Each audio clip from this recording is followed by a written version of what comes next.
జీవముల తండ్రి, నిన్న నేడు ఎక్కడెత్తుకున్న ప్రభా, మహాగణుడా, మహోన్నతుడా, సర్వశక్తిమంతుడా, మా నీతికి ఆధారభూతుడా, నీకు లెక్కలేనని స్తుతులు స్తోత్రాలు చెల్లించుకుంటున్నాం. గొప్ప దేవుడు, మహాదేవుడు, మహోన్నతుడు, సర్వోన్నతుడు, కృప కనికరముల దేవుడు, నీ నామానికి ప్రభా స్తుతులు స్తోత్రాలు చెల్లించుకుంటున్నాం. నువ్వు మా రక్షకుడుగా, మా విమోచకుడుగా ప్రభా, నువ్వు మా కోసం నువ్వు చిందించిన ప్రతి ఖరీదాన్ని బట్టి నీకు వందనాలు స్తోత్రాలు తెలుసుకుంటున్నాం. నువ్వు ఇచ్చిన ఆయుష్ ఆరోగ్యాన్ని బట్టి నీకు వందనాలు స్తోత్రాలు తెలుసుకుంటున్నాం. ఎవరు చూపించలేని ప్రేమ, ఎవరు చూపించలేని కరుణ, ఎవరు చూపించలేని జాలి, దయ, నువ్వు మాకు చూపించిన విధానం బట్టి నీకే వందనాలు స్తుతులు స్తోత్రాలు తెలుసుకుంటున్నాం. నువ్వు మా రక్షకుడుగా మాకు దొరికినందుకు నీకు వందనాలు స్తోత్రాలు. మేము నిన్ను ప్రేమించలేదు, కానీ నీవే మమ్మల్ని ప్రేమించి, నీవే మమ్మల్ని ఆదుకొని ఆదరించి ప్రభా, నువ్వు చూపించిన ప్రతి కృప కనికరాన్ని బట్టి నీకు వందనాలు స్తోత్రాలు. నీ సంకల్పంలో నన్ను ఏర్పాటు చేసుకున్న విధానం బట్టి వందనాలు స్తోత్రాలు. ప్రభా, నువ్వు నన్ను మమ్మల్ని జ్ఞాపకం చేసుకొని సజీవ లెక్కలో ఉంచి ప్రభా, ఈ శనివారం సాయంత్రంలో ప్రభా, స్త్రీల కుటుంబం లెక్క విజ్ఞాపన కుటుంబ సిద్ధపాటు కూడిక కలిగి ఉండడానికి నువ్వు ఇచ్చిన ప్రతి విధమైన ఈవెల కొరకై నీకే వందనాలు స్తుతులు స్తోత్రాలు తెలుసుకుంటున్నాం.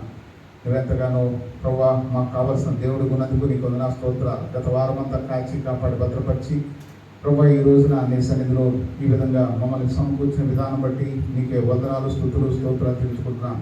నీ ప్రియబిడ్డలు రావాల్సిన వారు త్వరపెట్టి నీ సన్నిధి తోడుకు రమ్మని ప్రార్థన చేస్తున్నాను. వచ్చిన వారిని బట్టి నీకు వందనాలు, రాబోతున్నాను నీ ప్రియబిడ్డలు బట్టి వందనాలు. ఈరోజు జరగబోతున్న ప్రతి కూడికను నీ నామం మహిమార్థమై జరిపించమని ప్రార్థన చేస్తున్నాను. పాటలు ఎందుకు ప్రభా నీ వాసన కమ్మని, సాక్ష్యమందు వాక్యమందు అనేక మంది ప్రభా సన్నిధికి వచ్చి ప్రభా నీ సన్నిధిలో సంతోషించే భాగ్యం ధన్యత అనుగ్రహించమని ప్రార్థన చేస్తున్నాను. నీకు నీవే మహిమ ఘనత ఆరోపించుకుంటూ ఇచ్చిన శ్రేష్టమైన సమయాన్ని బట్టి వందనాలు స్తుతులు స్తోత్రాలు తెలుసుకుంటూ ప్రభు యేసు నామములో స్తుతించి ప్రార్థించడం వేడుకుంటున్నాను తండ్రి. ఆమేన్.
వాడు ఎంటర్ అయిపోయి ఎలాగా ఆ పని చేస్తారో నేను కూడా చూస్తాను అన్నట్టుగా వాడు అడ్డంగా నిలబడతాడు, మనకు కనబడతాడు. ఎలా కనబడతాయంటే వాడు కార్యాల ద్వారా కనబడతా ఉంటాయి. పరిపూర్ణంగా దేవుని పని చేయనివాడు. అప్పుడు అర్థం ఏంటంటే ఓహో వీడు ఎంటర్ అయ్యాడు అని అర్థం. అంతే తప్ప వాడు ఏదో నల్ల ముసుగేసుకొని ఎంతెంత బళ్ళు పెట్టుకొని ఏదో మన నాటకాల్లో సినిమాల్లో చూసినట్టుగా అపవాది అలా కనబడదు. కాబట్టి వాడి కుతంత్రాలను మనము గమనించే వారంగా ఉండాలి. అప్పుడే దేవుని నామాన్ని మనం హెచ్చించే వారంగా ఉంటాం. కాబట్టి పాటలు ఎందు గత దినాల్లో ఇప్పుడు మనం కొన్ని చూస్తూ ఉంటే ఎందుకో మనలో ఆసక్తి తగ్గిపోతూ ఉంది. నిజమే, ఇంట్లో ఇబ్బందులు వస్తాయి. నాన్నగారికి మొన్న దినాన రాత్రికాల సమయంలో కింద పడిపోయాడు. నేను ఏ విధంగా సంతోషించగలను? కానీ అపవాది చేసిన పని అది. అపవాది చేసిన పనికి మనం అందరం కూడా లోన్ అయిపోకూడదు. దాని పని దానిదే, మన పని మనదే. ఎప్పుడైతే ఆ విధంగా ఉంటామో తప్పకుండా దేవుడు ఏం చేస్తాడంటే మన పట్ల అప్పుడు వీడు ఎన్ని ఇబ్బందులు పెట్టినా, ఎన్ని ఇక్కట్లు పెట్టినా వాడు మాత్రం భక్తులు ఏమాత్రం సన్నగలట్లేదు. యోబు తన కుటుంబంలో ఎన్నో ఇబ్బందులు ఇక్కట్లు పెడితే ఏమాత్రం యోబు వాటి వైపు చూశాడా? ఎందుకంటే ఆయన అంతలో మనం నిజమే కాదు అవ్వాలంటే ఆయన కూడా మనలాంటి మనిషే కదా. అంటే మనం ఏం చేస్తున్నామంటే కొన్ని విషయాల్లో లోపడిపోతున్నాం. మనం లోపడద్దు. దేవుని సన్నిధిలో మెరుపు కలిగి ఉందాం, దేవుని సన్నిధిలో భయభక్తులు కలిగి ఉందాం. పాటల విషయంలో చూస్తున్నాం గత దినాల్లో చాలామంది, మనం ఇక్కడ ఉన్న వాళ్ళు దాదాపుగా ఒక 10-20 మంది లేకపోతే 30 మంది అనుకుంటున్నాం, కానీ యూట్యూబ్లో చాలామంది లెక్కకు మించిన వారు చూస్తున్నారు. కాబట్టి మన పరిచర్య చాలా భయభక్తులతో శ్రద్ధాభక్తులతో మనం చేయాలి. పాటలు ఒకప్పుడు అబ్బో అనుకునేవాళ్ళం. ఈరోజు ఉండగా ఏమైందంటే కొంతకాలకి కాకరకాయ అనేవాడు. తర్వాత ఏమన్నాడంట, అది మీరే చెప్పారు, బాగా చెప్పారు, నాకంటే మీరే బాగా చెప్పారు. కాబట్టి కేకరకాయ అనిపించుకోకండి, కాకరకాయలాగా ఉండేవాడు. కాబట్టి ప్రతి దినం రోజు మనం ఎలా ఉండాలంటే పరిచర్యలో పాటల పరిచర్య, అది వాక్యం చెప్పడం ఒక పరిచర్య, ప్రతిదీ ఒక పరిచర్య. ఈ పరిచర్యలో నేను ఈ పని చేస్తాను, నా పని నేను శబాష్ అని ఎంచుకుంటాను. దేవుడు ఏమంటాడు? బలా నమ్మకమైన ఎవరినంటాడు అన్నమాట? మంచిగా చేసినాడు. కాబట్టి నేను ప్రసంగం తీసుకోవట్లేదు. ఈ రోజున మన మధ్యలోని రత్నం గురించి మన వరకే తెలుసు. ఈ రోజున యూట్యూబ్ ద్వారాగా అనేక మంది ఈ ఛానల్ చూసిన వారు చాలామంది ఉన్నారు, చూడబోతున్నారు. ఒక గొప్ప కార్యం మన మధ్యలో దేవుడు జరిగించిన కార్యాన్ని బట్టి నేను చెప్పడం కాదు, కానీ దేవుడు ఏ విధంగా ఆ బిడ్డని రక్షించాడు. ఆ బిడ్డ ఒక మార్కు పొందినవాడు. ఏ మార్కు అంటే ఆ లోకంలో ఒక హింటు తీసివేయబడినవాడు. అందుకే దేవుని వాక్యంలో ఒక మాట ఉంది, తీసివేసిన రాయి తలకు మూలరాయి. ఆ కుటుంబంలో తను లేకపోతే బాగున్న వాళ్ళు చాలా మంది ఉన్నారు, కానీ దేవుడు ఏం చేశాడంటే ఆ బిడ్డనే మూలరాయిగా చేసుకొని ఈరోజు నేనును నా ఇంటి వారును యెహోవాను సేవించదము. నా కుటుంబం అంతా, ఈరోజు నా కుటుంబం అంతా దేవుని సన్నిధికి రావడం, అది అంతా నా దేవుని నామానికి మహిమ, దేవుని నామానికి ఘనత. ఎప్పటి నుంచో ప్రార్థన చేస్తున్నాం. ప్రార్థన వ్యర్థం కాదండి, అది మాత్రం నిజం. మనం ప్రార్థన చేయడం అనేది మన పని, కార్యాలు చేయడం ఆయన పని. ఏదో ఒక రోజున తప్పకుండా కార్యాలు చేస్తూనే ఉంటాం. మన సందులో ఎవరిని వదిలిపెట్టకుండా అందరినీ కూడా మనం వరుస పెట్టి ప్రార్థన చేస్తూనే ఉన్నాం. అని అందరికీ తెలుసు. ఏంటి పాస్టర్ గారు, కొంతమంది అయితే నన్ను అన్నారు, మీకు అన్ని పేర్లు ఎలా గుర్తుండండి? ఇదివరకు నిజంగా నాకు ఎవరికి గుర్తుండేది కాదు. ఎప్పుడు గుర్తుండదంటే 10 సార్లు మనం ఆ పేరును కానీ, ఆ మాటను కానీ, ఆ పాటను కానీ మనం జ్ఞాపకం చేసుకుంటుంటే అవి గుర్తుంటాయి. నేను వాక్యం చెప్పలేకపోతున్నాను అని ఎవరన్నా సహోదరుడు కానీ ఎవరన్నా అన్నారంటే అర్థం ఏంటి? ఆ వాక్యాన్ని చదవలేకపోతున్నాను, మాట చదవలేకపోతున్నాను, దాన్ని బట్టి మర్చిపోతారు. అంతే తప్ప వేరే కాదు. దేవుడు మీకు అందరికీ ఉన్న జ్ఞానాన్ని అందరికి ఇచ్చిన తెలివిని మీకు ఇచ్చాడు, కానీ మీరు మర్చిపోతున్నారంటే కారణం ఏంటంటే దాని మీద ఇంట్రెస్ట్ చూపించట్లా. ఇప్పుడు సాము ఉన్నాడు, బైబిల్ స్టడీ చెప్పాలి, ఆ రోజంతా పుష్టి పడతాడు. నేనున్నాను, పరిచర్య, రేపు పరిచర్య, ఈ రోజు నుంచి సిద్ధపడాలి, రేపేం వాక్యం చెప్పాలి, ఆ విధంగా మనం ఎప్పుడైతే సిద్ధపడతా ఉంటామో దేవుడు ఏం చేస్తాడంటే మనతో మాట్లాడతాడు. అసలు ఆ పనులు ఆమె చేసుకుంటున్నారు, మన పని కానే కాదు, దాని జోలి మనం ఎందుకు వెళ్ళాలి అనుకుంటే నీకు ఏ పని కూడా రాదు. అందుకని ఈరోజు చాలా పనులు కనబడతా ఉన్నాయి. ఒక్కొక్క పని ఒక్కొక్కరు తీసుకోవాలి. తీసుకుంటే ఏమైందంటే దేవుని పని ఈరోజు నేను కూడా చేశాను కాస్తో కోస్తో అన్న ఇది ఆధిక్యత మీకు కూడా దొరుకుతుంది. కాబట్టి ఈరోజు నా పరిచర్య నేను ఏం చేశాను అంతా ఆడ చేసుకుంటారు, అంతా ఆడ చేసుకుంటారు కాదు. ఇది ఎవరి పని? ఇది ఎవరి ఇల్లు? ప్రసాద్ గారి ఇల్లు కానే కాదు, ఇది దేవుని. ఇవాళ దేవుని పరిశుద్ధమైన ప్రార్థనా కూటం ఉంది కాబట్టి ఆయన స్తుతిస్తున్నాం, ఆయన గణపరుస్తున్నాం, మన తండ్రి స్తుతిస్తున్నాం. కాబట్టి మన తండ్రి ఇంటికి అనేకులు వస్తారు. వచ్చేటప్పుడు మనం ఏం చేయాలి?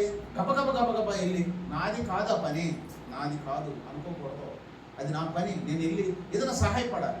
ఒకరోజు తెలియదు, 2 రోజులు తెలియదు, 3వ రోజు ఆటోమేటిక్గా పనులంటే ఇక్కడ ఏమున్నాయో ఆటోమేటిక్గా అన్నీ తెలిసిపోతాయి. ఈ బల్లా ఉంది, అది ఆదివారం పని, అవన్నీ ఏం చేయాలని జాగ్రత్త చేసి పక్కన పెట్టాలి. అది ఇక్కడ కనపడదు. అవి కొన్ని విషయాలు ఎవరంటే వాళ్ళే చూసుకుంటారు, కాదు చేస్తే ఎవరు వద్దంటారా, మంచి పని చేసామని అంటారు. కాబట్టి మనం కూడా ఆ విధంగా ప్రతి విషయంలో కుర్చీల విషయం ఎవరు వేస్తారో వాళ్ళే, ఎవరు ఉడుస్తారో వాళ్ళే, కాదు ఎవరిది ప్రసాద్ గారిది, శారమ్మది, లేదా విషయం మంది కానే కాదు, ఇది దేవునిది. కాబట్టి మనమందరం వచ్చి దేవుని పని మనం చేయాలి. ఎవరు ఇది చేస్తామంటే దేవుని పని నేను చేస్తాను చెప్పండి, తప్పలేదు. కాబట్టి దేవుని పని మనం చేసే పరంగా ఉండాలి. అంతేకాకుండా ఈ రోజున మరి ముఖ్యంగా రత్నం ఎంతగానో ఆయన చిన్నవాడేం కాదు, ఒక దైవ సేవకుల కుటుంబంలో, అతిపెద్ద దైవ సేవకుల కుటుంబంలో పుట్టిన రత్నం కథ కొంతకాలాలుగా ఎంతో అస్వస్థ గురైపోయి దేవుని ఎరిగిన బిడ్డే, కానీ కొన్ని బలహీనతలు ఉంటాయి మనుషులకి. ఆ బలహీనతల్లో పడిపోయి దేవుని సన్నిధి దూరం అయిపోయి, ఎంతగానో దేవుని సన్నిధిలో దూరం అయిపోవడమే కాకుండా దేవుని హెచ్చించలేని వాడిగా కుటుంబం అంతా ఏడ్చి ప్రార్థన చేసి, తన తల్లి సోర్ణక్క, తన భార్య లక్ష్మి, బిడ్డలు అందరూ కూడా ఎంతగానో ఏడ్చి ప్రార్థన చేసి సంఘమంతా ప్రార్థన చేయగా ఈరోజు ఇచ్చిన జవాబు ఏంటంటే ఆ బిడ్డని దేవుని మందిరాన్ని నడిపించాడు. దేవుని నామ స్తోత్రం కలుగుగా. నడిపించడమే కాదు, ఈరోజు మన మధ్యలో తన సాక్ష్యాన్ని పంచుకోబోతున్నాం. కాబట్టి ఈ సాక్ష్యాన్ని పంచుకోవలసిందిగా రత్నానికి ఈ సమయాన్ని అవకాశం ఇస్తున్నాను. దయచేసి వస్తున్న చప్పట్లు కూడా దేవుని నామాన్ని పంచాలి.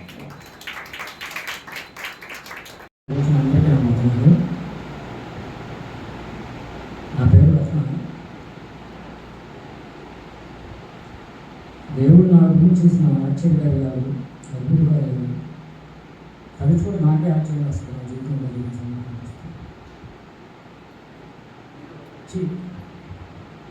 నేను పచ్చి తాగబోతుంది. ఎంత పచ్చి తాగబోతుందంటే నాకులా ఇంకెవరు తాగదు, ఉండరు కూడా. మా అమ్మగారికి 5 మగపిల్లలు, ఒక ఆడపిల్ల. 4 చనిపోయారు, నేను ఒకళ్ళే మిగిలింది. నాకొక చెల్లి.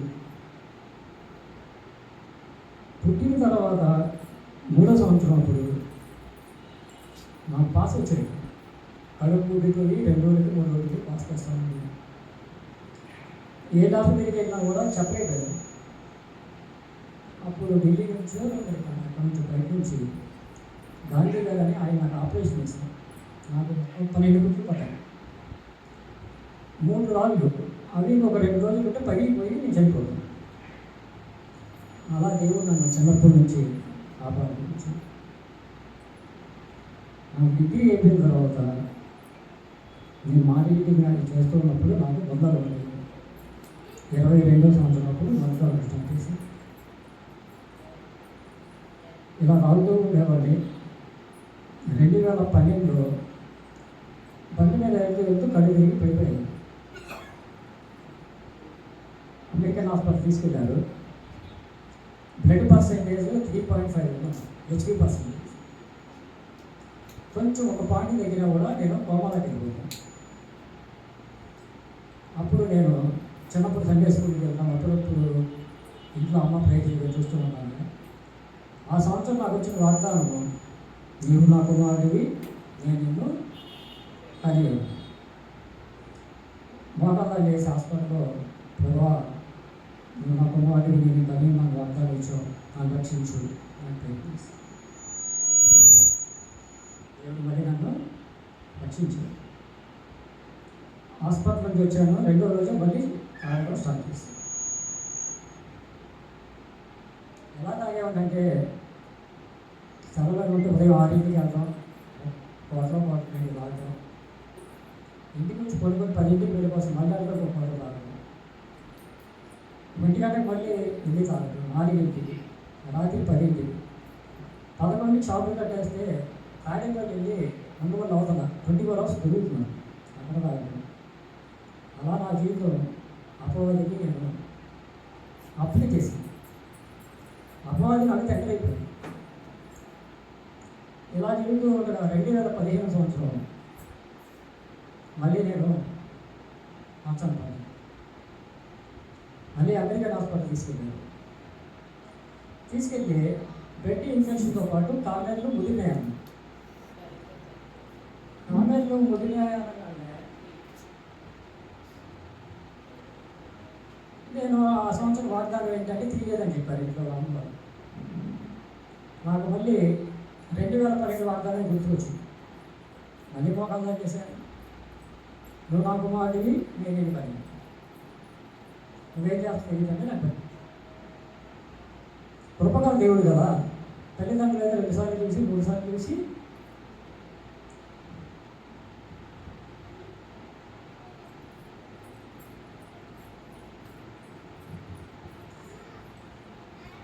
నా దేవుడు కావాలంటే రక్షించారు.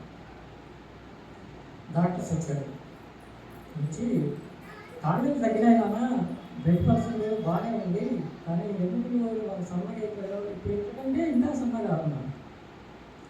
బ్లడ్ క్యాన్సర్ ఏమో మీకు బోన్ మారో చేయాలి, విజయనగర్ నక్కల్ రోడ్లో ఒక స్పెషలిస్ట్ ఉన్నారు, అక్కడికి వెళ్ళి వాళ్ళు మళ్ళీ పంపించారు.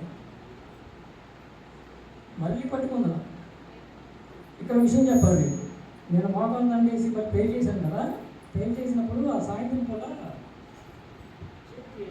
ఇక్కడ వేస్తారు కదా, సరే హ్యాండ్ మర్చేసుకొని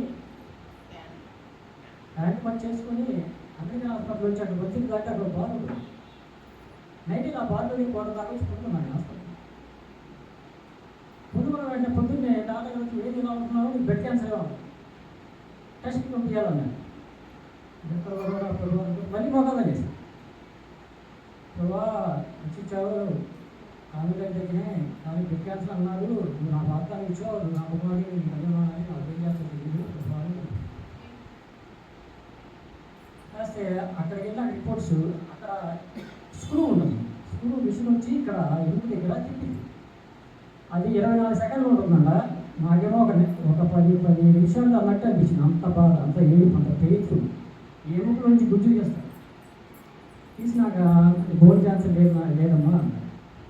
మళ్ళీ నేను 2015లో ఇంటికి వచ్చాను. ఈసారి 2 రోజులు వెళ్ళా బయటికి. 3వ రోజు నుంచి మళ్ళీ నేను లోకంలోకి వెళ్తాను. మళ్ళీ లోక స్నేహితులు వాళ్ళతో మళ్ళీ మందు కాదు. అలా అలా అలా అలా అలా రోజు ఉంటే 2019 మళ్ళీ నేను కామెడీలో పడితే ఈసారి నాకు అమెరికన్ హాస్పిటల్కి అబ్బాయి సిచ్యువేషన్. అలాగే ఇక్కడ ఆర్పి డాక్టర్ తులసిరామ్ గారిని పెట్టారు. ప్రతి 3 నెలలకు ఒకసారి రెడీ ఉన్నాను. ఆయన చూస్తే నవ్వుతాడు, ఫ్యామిలీ ఫ్రెండ్ కాదు, ఫ్యామిలీ అలా కనిపిస్తున్నాను మీకు. ఎందుకంటే నాకు ఈ 10 years కామెడీలో 2.5, 2.4, 2.2 డైలీ నా ఎప్పుడైతే టెస్ట్ చూపించిన కామెడీలో ఉన్నాను. ఆయన నేను అంత అవుతాను. అందుకని హాస్పిటల్ గారు సిక్ చేసి నాకు జనతా హాస్పిటల్ అక్కడ రోజులో వెళ్ళాలి. 4,000 ఖర్చు అయింది, కానీ ఫలితం లేదు. తర్వాత టీవీఎస్ అని చెప్పేసి మన లాక్కులు వేరు లాక్కులు కూడా ఒక హాస్పిటల్ ఉంది, అక్కడికి వాడికి అర్థం కాదు. తీసుకెళ్ళిపోండి అన్నారు. ఏమైందంటే 90% బాడీలో అన్ని పార్ట్లు పాడైపోయినాయండి. ఇప్పుడు టైఫాయిడ్, మలేరియా, అక్కడ ఎయిడ్స్ అయినా సరే మందులు ఇచ్చి దాన్ని ఎలా కంటిన్యూ చేస్తాం. 90% పాడైపోయింది. మళ్ళీ ఇక్కడ ఉన్న ఇబ్బంది అని పంపించాం. ఇది మా బంధువులు ఉంటే వాళ్ళు తెలిసిన గుంటూరు గవర్నమెంట్ డాక్టర్ ఛానల్లో ప్రాక్టీస్ పెట్టారు. ఆయన కలవండి అంటే అక్కడికి వెళ్ళాను. అక్కడ అన్ని స్కానింగ్ చేస్తే ఒక కిడ్నీ చిన్నగా కుంచిపోయింది, అది పాడైపోయింది. ఇంకో కిడ్నీ కూడా డ్యామేజ్ స్టేజ్లో ఉంది. లివర్ 70% పాడైపోయింది. అలా బాడీలో అన్ని పార్ట్లు పోయిందని బ్లడ్ ఇన్ఫెక్షన్ ఉంది. బ్లడ్ మొత్తం తీసి మళ్ళీ బ్లడ్ ఎక్కిస్తే అయినా చెప్పలేవు 50-50 అమౌంట్ బాగా అయింది అని. అప్పటికి నేను ఒక మెతుకు నా నోట్లోకి వెళ్ళి 6 నెలలు అవుతుంది. ఒక మెతుకు నా నోట్లోకి వెళ్ళి 6 నెలలు. 6 నెలలు మందు తాగితేనే నైట్ తాగితేనే ఉంటాను. ఒక 2 గంటలు 3 గంటలు మళ్ళీ తాగాలి, మళ్ళీ తాగాలి. దాహం వేసిన మంచిగా ఎలా తాగుతామో అలాగే నాకు దాహం వేసినా ఆట వేసినా 6 నెలలు మంచిగా తాగాలి. చివరికి ఎంత దిగజారిపోయారంటే మందులు తాగుతా వామిటింగ్ అయితే అది కింద పడితే ఎక్కడ వేస్ట్ అవుతుందని గ్లాసులో కట్టే గ్లాసులు అదే తాగేవాళ్ళు. వామిటింగ్ అంటే ఏం తినకపోతే ఏమైందంటే వామిటింగ్ సెన్సర్స్ వస్తుంది. వామిటింగ్ చేసుకుంటే బ్లడ్ పడి, బాత్రూమ్కి వెళ్తే బ్లడ్ పడి, ఇంకా బతకండి నాకు అప్పుడు దేవుడిని ప్రే చేయడానికి సిగ్గేసింది. ఎన్నిసార్లు కాపాడారు, ఎన్నిసార్లు మీరు అట్లా కానీ నాకు సిగ్గేసింది. మీ దేవుడు ప్రే చేయలేకపోయాను. ఇక చుట్టాలు అన్న చూడసారి చూసుకుందామని మా చెల్లి ఇంటికి తెనాలికి వచ్చాను, మేనమావ ఇంటికి వెళ్ళి వచ్చాను. ఒక మ్యారేజ్ ఉంటే అన్నయ్య వాళ్ళ అబ్బాయికి నాకెళ్ళి నేను హైదరాబాద్ ఆ పెళ్ళికి వెళ్ళాను. అంతకుముందు ఏ మ్యారేజ్కి ఏ ఫంక్షన్కి వెళ్ళను. అన్నీ అయిపోగానే మా చిన్న తాత మనవరాలు గుళ్ళి అని మన ఇంటి పక్కన ఉండేది. ఆ గుళ్ళి దగ్గరికి వెళ్ళాను. వెళ్తే నన్ను గుళ్ళికి వెళ్తే అన్నయ్య చదువుకొని బయటకు చేతులు పెట్టి టైంపాస్కి చందమామ పుస్తకం, స్వాతి పుస్తకం ఎలాగో ఆ బైబిల్ కూడా ఒక కథలాగా చదువుతామంటే ఎహెచ్కేల్ గ్రంథంలో ఒక వాక్యం నా దృష్టికి ఆకర్షించింది. దేవుడు యెహోవా దేవుడు ప్రవక్తతో నలుపుతుగా ఎముకలు ఎడారిలో వెళ్ళిపోయిన ఎముకలను బతికించు అంటే, ప్రభువా అది నా వల్ల ఇది చెప్పలేదు అంటే, నేను ఆజ్ఞాపిస్తున్నాను ఊపిరులు అనగానే ఊపిరు కదా ఆ ఎన్ని ఎముకలు జీవం ఏర్పడి, మాంసం ఏర్పడి, చర్మం తప్పబడి వాళ్ళు సజీవులు అవుతారు. వెంటనే నాకు ఆ వాక్యం గట్టిగా పట్టుకుని నేను మోటార్లో వేసి మళ్ళీ సాగిస్తాను. నువ్వు నాకు బాడి నేను బలి ఉన్నానని వాక్యాన్ని నన్ను బతికించు. 7 ఏళ్ళకి నానంది నువ్వే నాకు ఇక్కడ ఆశ్చర్యకరంగా ఆకలి పుట్టిందా. ఆకలి పుట్టి మా చెల్లి అమ్మ గోంగూర పప్పు ఉందమ్మా అమ్మాయి నవ్వింది. ఏమన్నా వాసన చూస్తావా అన్నయ్య అని అంటే, నేను అన్నం తిన్నా కదా, ఏం తినను, వాసన చూస్తాను ఏం చేస్తాను వండమ్మా మరి. నాకు ఆశ్చర్యకరంగా ఒక 5-6 మొదలు నోట్లేదు. నేను అప్పటికి 7 నెలలు అవుతుంది. నేను బలవంతంగా ఒక ఇడ్లీ మొక్క నోట్లో పెట్టుకున్నా నాకు వాకింగ్ మందు తాగితేనే నాకు కొంచెం అలా ఉండేది. ఆశ్చర్యకరంగా అలా ఆటోమేటిక్గా తిన్నాను. ఆ సాయంత్రం 5 ఇంటికి వచ్చింది. అది 2010. నేను మళ్ళీ బయటకు వచ్చిన తర్వాత మళ్ళీ ప్రభువులు వచ్చిందాను. ఆయన విడిచిపెట్టి మళ్ళీ లోకంలో పడి ఈలోపు లాక్డౌన్ వచ్చింది. లాక్డౌన్లో మందు దొరకడం కష్టమైంది. ఇక్కడ దొరకటం చివరికి నా బతుకు ఎలా తయారైందంటే శానిటైజర్ తాగి శానిటైజర్ తాగితే అది ఒక విపరీతమైన నాతో పాటు తాగిన వాళ్ళు చాలా మంది చనిపోయారు. శానిటైజర్ తాగేవాడిని బాత్రూమ్కి వెళ్ళి అదే వాసన వాంటింగ్ అయినా సరే మళ్ళీ కొన్ని శానిటైజర్ మళ్ళీ తాగి. అప్పుడు అపవాది నన్ను చంపాలనిపిస్తుంది. నేను ఇంట్లో కింద పడుకున్నాను. నేను ఆ మిసెస్ పిల్లలు వాళ్ళు పైన పడుకున్నప్పుడు నేను కింద పడుకున్నాను. ఒక మన బ్లాక్ జుట్టు ఉంటుంది కదా, జుట్టు పొడ రెండు కలిపిన ఆకారంలో అలా చుట్టూకు వచ్చి నా బుక్లో దూరేటప్పుడు నాకు అర్థమైపోయింది. ఆత్మ నాకు అర్థమైపోయింది. అంటే నన్ను తీసుకెళ్ళి చుట్టుపట్టుకొని చావుగా ఇంకా చావుపోయింది అని చెప్పేసి గోడ తీసుకుంటుంది. కాపని తల పగిన నొప్పి కళ్ళు తెరిస్తే నేను ఎక్కడే కొనుక్కొని ఉన్నాను, కానీ ఆ పెయిన్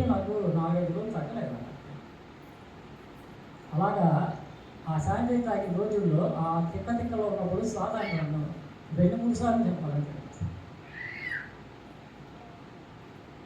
పేగులు మాడిపోయాయి, పేగులు ఎండిపోయాయి. ఇక్కడ మా సత్యనాపురంలో ఆ క్యాస్టర్ గురించి ఆయన ఫేమస్ కాదు. ఆయన దగ్గరికి వెళ్తే ఆయన లోపల వేసి నూరంతా పూసిపోయింది, పేగులు డ్యామేజ్ అయ్యాయి. ఒక చేపను పోస్తే లోపల మాంసం ఎరుపు మనకు ఎలా ఉంటాయో అలా ఉంది, ఇది చాలా వేడి స్థితిలో ఉన్నాను. నాకు ఇంకా దేవుడిని ప్రార్థించడానికి నా మొహం చల్ల. అలాగే అయినా సరే నన్ను ఆ వ్యసనం నన్ను వదలలేదు. ఈలోపు నాకు వారసత్వంగా ఆస్తి వచ్చింది. వారసత్వం ఆస్తి అంటే షుగర్ అటాక్. షుగర్ అటాక్ అయినా సరే నేను ట్యాబ్లెట్ కూడా వాడను. నా అప్పటికాలు తడబడేది, అంటే ఎత్తి తీసాను. అలా 4 ఏళ్ళు ఎత్తి తీసాను, హాస్పిటల్కి వెళ్ళలేదు, ఆటోమేటిక్గా తగ్గిపోయింది. అలాగా 2 సంవత్సరాలు నేనే వాళ్ళ మద్యం తాగుతూనే ఉన్నా, మందు తాగుతూనే ఉన్నా, షుగర్కి ఏం వాళ్ళ. లాస్ట్ ఇయర్ బాగా నేర్చుకుపోయి ఒక 20 కేజీకి బరువు తగ్గిపోయాను. నేను 70 కేజీలు ఉండేవాడిని, 45 వచ్చేసాను నేర్చుకుని. నేను స్కాట్స్ పైన్ ఇంటర్నేషనల్ స్కూల్లో సెక్యూరిటీ ఆఫీసర్గా చేస్తున్నాను. అక్కడ తెలిసిన డాక్టర్ గారు, బాగా చాలా వీక్గా ఏంటి ప్రాబ్లం అంటే, షుగర్ అంటే ఏం ట్యాబ్లెట్స్ వాడుతున్నాం అంటే ఏం వాడుతున్నాను, బతకాలని లేదా, ఆశ లేదా, వాడకూడదు ఏంటి, ఒకసారి హాస్పిటల్ ఆయుష్ హాస్పిటల్ కదా లేడీ డాక్టర్ గారు ప్రియాంక మేడం రమ్మంటే సరే వెళ్ళారు. అంటే వాళ్ళు బ్లడ్ తీసుకున్నాను. టిఫిన్ ముందు ఒకసారి ఇవ్వాలట, టిఫిన్ చేసిన తర్వాత బ్లడ్ తీసుకొని ఒక ½ అవర్కి ఫోన్ చేశారు. మన రత్నకుమార్ గారు అంటే ఎవరు సార్, ఏ హాస్పిటల్ ఎక్కడ? నేనేనండి డ్యూటీలో ఉన్నానండి. తినక ముందు 450 ఉంది, చాలా డేంజర్ కదా, ఎక్కడ వాడలేదంటే నేను ఇప్పుడు నాకు ఎక్కడ చూపించలేదండి, ఏం బాగలేదు. దేనికో ఒక అవయవాన్ని కొట్టేసిందండి, కిడ్నీలో దాంట్లో జాగ్రత్తగా. మళ్ళీ తిన్న తర్వాత ఇచ్చిన తర్వాత మళ్ళీ ఫోన్ చేశాను. 700 ఉందండి తిన్న తర్వాత. ఆ పేషెంట్ ఎక్కడ? నేనేనండి పేషెంట్, డ్యూటీలో ఉన్నాను. చాలా డేంజర్ సార్, టాబ్లెట్ కావాలి. సరే టాబ్లెట్ రాసిచ్చారు. ఉదయం ఒకటి, సాయంత్రం ఒకటి వేసుకోవాలి. ఉదయం వేసుకునేవాడిని, నైట్ వేసుకునేవాడిని. ఇంకా నైట్ మరి నేను మందు తాగాలి కదా, నైట్ పాటలో అప్పుడు తాగాలి. ఇంకా డబ్బులు ఎక్కుంటే 3 బొట్టలు తాగాలి. అలా భార్యని, పిల్లల్ని, తల్లిని అందరి బాధ్యతలు వదిలేసి చెప్పాను కదా నేను పచ్చిదారు ఇంకా ఘోరంగా ఆ తాగుతూ ఉండగా లాస్ట్ మంత్ చనిపోదామని నాకు అర్థమైంది. అప్పుడు మోషన్స్ స్టార్ట్ అయ్యాయి. విపరీతంగా కంటిన్యూగా రోజుకు 34 మోషన్స్, అలా 3 రోజులు. మన మిస్సెస్ డ్యూటీకి వెళ్ళింది, చెప్పింది సెలవు పెట్టుకుంటానంటే ఉద్యోగం అయితే సాయంత్రం వెళ్ళాలి హాస్పిటల్ తన డ్యూటీకి వెళ్ళింది. నాకు అలా మోషన్ అయ్యి బాత్రూంలో పడిపోయాను. బయటికి ఫుడ్ అవర్స్ అంటే పిల్లలు తీసాను, పట్టుకున్నాను. 108కి ఫోన్ చేయడమ్మా అంటే ఫోన్ చేశాను. 108లో హాస్పిటల్కి వెళ్ళాను. వాళ్ళు టెస్ట్లు అవి చేశారు, ఇది చేశారు. 4-5 రోజులు వచ్చారు. వచ్చి సిటీ స్కాన్, అంటారు సిటీ స్కాన్, అల్ట్రాసౌండ్ అన్నీ చాలా టెస్ట్లు చేశాను. చేసి నీ కిడ్నీలు బాగున్నాయమ్మా అన్నారు. అదేంటి నాది 2019లో కిడ్నీ పోయింది కదా, ఇంకో కిడ్నీ డ్యామేజ్ అవుతుంది, కిడ్నీ ఏమంతా బాగుందా నాకు ఏంటి అని ఆశ్చర్యపోయాను. లివర్ బాగుందమ్మా అన్నా. లివర్ ఏంటి అసలు నేను ఎప్పుడు అసలు చెప్పాను కదా మాత్రం, లివర్ ఎలా బాగుంటుంది అని. షుగర్కి వాడకపోవడం వల్ల ప్యాంక్రియాస్ ఇన్సులిన్ ఉత్పత్తి చేసే అవయవం ఉంది, అది డ్యామేజ్ అయిందమ్మా, మైల్డ్ డ్యామేజ్. సరే డిశ్చార్జ్ చేస్తాను నేను అన్నా. సార్ మరి డిశ్చార్జ్ అంటున్నారు, నాకు వెండపూస నుంచి పెయిన్ సార్, బాడీ అంతా తేలిపోతున్నట్టు, కాళ్ళు తిరిగేది నాకు తగ్గలేదండి అని. ప్యాంక్రియాస్ దెబ్బతిన్న వల్ల కొన్ని నాలుగు పాటు అలాగే ఉంది, కొన్ని నెలలు అలాగే ఉంది. అది రోజు చేసుకునే కదా, లేకపోతే కాదు కూడా మీరు అలాగే కూడా అలాగే నేను అన్నింటికి పంపించాను. ఇంటికి పంపించినప్పుడు నేను ఇంటికి వచ్చి మంచంగా కొనుక్కొని ఉండగా నాలో తెలియని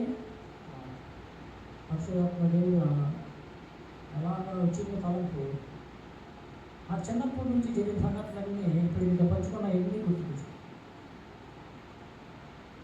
మా అమ్మగారిలో నేను ఒకనే మిగలలేదు. ఆపరేషన్ చిన్నప్పుడు జరగలేదు. 2012, 2015, 2011 కంటిన్యూగా ఈ 15-20 సంవత్సరాలు కంటిన్యూగా హార్డ్వేర్లో ఉంటాయండి. నేను వాగ్దానం అనేది ప్రభా నువ్వు నా కుమారుడిని కానీ నన్ను వాగ్దానం చేస్తే ఆయన నాకు నెరవేర్చలేదు అని ఆలోచించినప్పుడు పరిశుద్ధాత్ముడు నాకు మాట ఈ సంవత్సరం నా వాగ్దానం భయపడకుండా జడియకము ఈ దేవుడు యెహోవా నీకు తోడును. వెంటనే నేను మోకాల్లో వేశాను. తల్లి పాలు తాగిన నుంచి ఈ రోజు వరకు దేవుడు తెలియనట్టు దేవుడు మరుగే విషయాలు ఆయన తెలియదు. కానీ నేను చేసిన ప్రతి పాపాలు కన్నీటి ఆయన దగ్గర ఒప్పుకున్నాను. నా మనసు నెమ్మది. ఒక 10 ఫీట్లు కాదు, వారం రోజులు తాగినా కూడా త్వరగానే శాంతి, సమాధానం, నెమ్మది.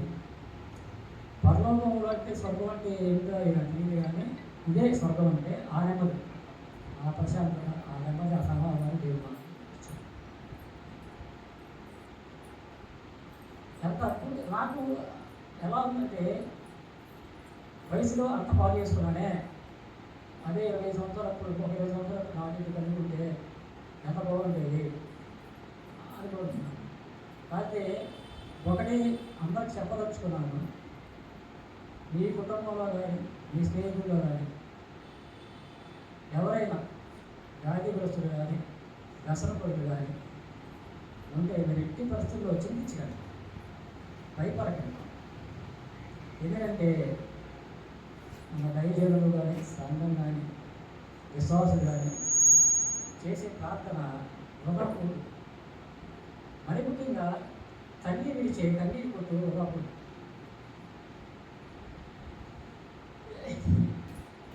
ఎప్పటికైనా పట్టుకుంటుంది. మన దేవుడు రక్షింపకుంటున్నట్టు ఆయన చేయి ఎప్పుడు హస్తం కొరచకాదు. మనకి ఆయనకి మధ్యలో మన దోషాలు ఎక్కడో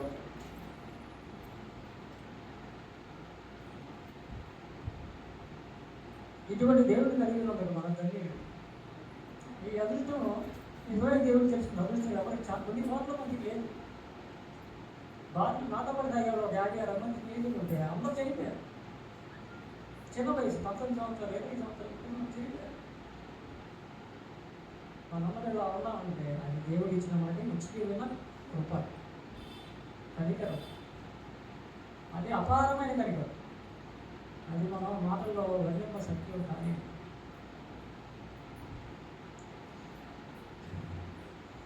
ఎన్నిసార్లు గర్తించిన లోబడి వాడు హఠాత్తుగా వర్తించినని తెలిసి వాక్యం ఉంది. ఆ వాక్యం మన ఏదో నెరవేరు. నమ్ముట నీకు సాధ్యమైతే నమ్మవలసిన ప్రతిదీ సాధ్యం. అది కూడా వాక్యం ఉంది. అది మన అందరి వల్ల నెరవేరుతుందని గట్టిగా నమ్ముతుంది. మన ఇచ్చిన సాక్ష్యం దేవుడు ఆశీర్వదించు.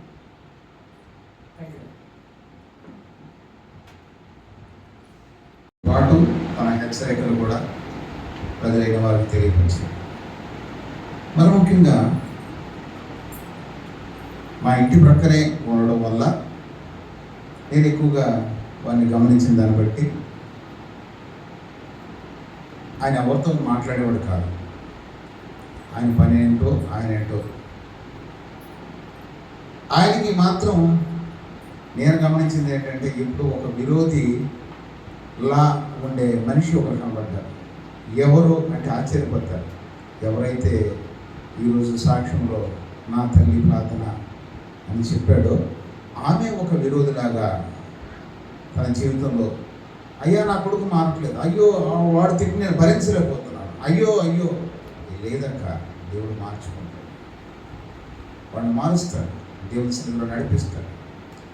కాబట్టి నువ్వేం భయపడక్కర్లేదు, దేవుడు కార్యం చేస్తాడు అక్క అని ఎన్నోసార్లు అక్కడికి చెప్పడం జరిగింది. కానీ రత్నంతో ధైర్యం చేసే మాట్లాడే అంత ధైర్యం అయితే నాకు ఉండేది కాదు. కారణం ఏంటంటే ఆయన మాట్లాడితే ఎక్కడెక్కడికో వెళ్ళిపోతాడు. తాగనంతసేపు మాట్లాడదాం అనుకునేవాడిని, ఆ తాగకపోతే డ్యూటీకి వెళ్ళిపోయేవాడు. ఇంకా డ్యూటీ తాగి వచ్చేవాడు. మరి బండి తీసుకొని ఎలా వచ్చేవాడో ఎలా వెళ్ళేవాడో నాకైతే తెలియదు, కానీ అది ఒక ఆశ్చర్యకరమైన విషయం. ఎందుకంటే ఒక మాట ఉంది 9వ కీర్తన 10వ వచనంలో, 9వ కీర్తన 10వ వచనం, యెహోవా నిన్ను ఆశ్రయించు వారిని నీవు విడిచిపెట్టువాడవు కావు, కావున నీ నామం ఎరిగిన వారు నిన్ను నమ్ముకొందురు. ఈ వాక్యమని ఒకసారి వెనక్కి ముందుకి మనం చదువుకున్నట్లయితే బైబిల్ తీసి చూడండి ఒకసారి, పేజీ నెంబర్ 456. యెహోవా నిన్ను ఆశ్రయించువారు వారిని నీవు విడిచిపెట్టువాడవు కావు, కావున నీ నామం ఎరిగిన వారు నిన్ను నమ్ముకుందరు. ఎప్పుడు ఆయన విడిచిపెట్టాడంటే, ఈ కింద నేను ముందు చదువుకుని తర్వాత పైన చదివితే అప్పుడు అర్థమైంది. కావున నీ నామం ఎరిగివారు నిన్ను నమ్ముకుందరు, యెహోవా నిన్ను ఆశ్రయించే వారిని నీవు విడిచిపెట్టువాడు కావు. అంటే అర్థం ఏంటంటే, నువ్వు ఎప్పుడైతే దేవుని సన్నిధికి వచ్చి ప్రభువా నిన్ను నమ్ముకుంటున్నానయ్యా, నా జీవితంలో అందరినీ నమ్ముకున్నాను, అందరికంటే ఎక్కువగా ఈ యొక్క మద్యపానం బాగా సంతోషాన్ని సమాధానాన్ని ఇస్తుంది అనుకున్నాను. అది ఎంతవరకు లోనైపోయాడంటే, నేను కళ్ళారా చూశాను, మా ప్రక్కనే కాబట్టి మనకు తెలుసు. అయితే పిన్ డ్రాప్ సైలెంట్, బిడ్డలు కూడా అర్థం చేసుకొని, భార్య అర్థం చేసుకొని, అసలు ఉన్నాడా లేడా అంత సైలెంట్గా, అమ్మో ఏ ప్రార్థనకు రమ్మన్నా అమ్మో అంకులు తాగేస్తున్నాడు. ఈరోజు నా దేవుడు ఏం చేశాడంటే, ఆ బిడ్డని అద్భుతంగా ఆయన నమ్ముకున్నాడు కాబట్టి, ఆయన ఆశ్రయించాడు కాబట్టి, ఆయన దేవుని వదిలిపెట్టలేదు కాబట్టి, ఈ రోజున నిన్ను ఆశ్రయించిన వారిని నీవు విడిచిపెట్టువాడవు.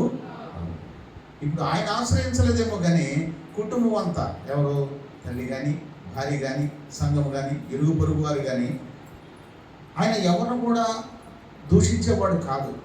ఎవరు కూడా ఆయనకు విరోధులైన వారు ఎవరు లేరు మా వీధిలో కానీ ఎక్కడైనా కానీ. నాకు తెలుసు కూడా అందరితో సమాధానంగా సంతోషంగా ఉండేవాడు తప్ప, కానీ దేవునికి విరోధంగా జీవించేవాడు. కానీ ఈ ప్రార్థన ఆయన వెంటాడింది. తల్లి ప్రార్థన, భార్య ప్రార్థన, సంఘం ప్రార్థన ఆయన వెంటాడింది. అలనాడు లాజరు కూడా దేవుని సముఖంలో ఉన్నాడని ఎక్కడ కూడా బైబిల్లో కనబడలేదు. కానీ మార్తా మరియలు మాత్రం యేసు పాదాల దగ్గర ఉండేవాడు. మార్త ప్రార్థన చేసేది, మరియ ప్రార్థన చేసేది, మార్త పరిచర్య చేసేది.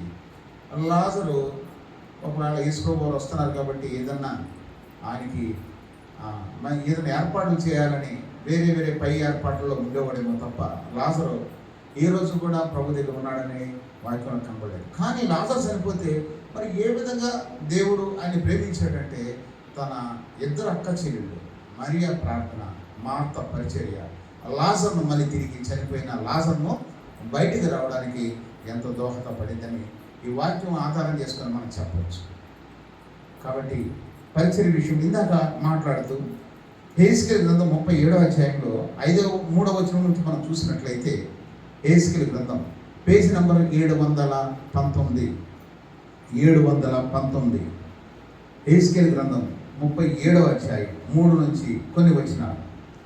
ఆయన నరపుత్రుడా, ఎండిపోయిన ఈ ఎముకలు బ్రతకగలవా అని నన్ను అడుగగా, ప్రభువా యెహోవా అది లెక్క.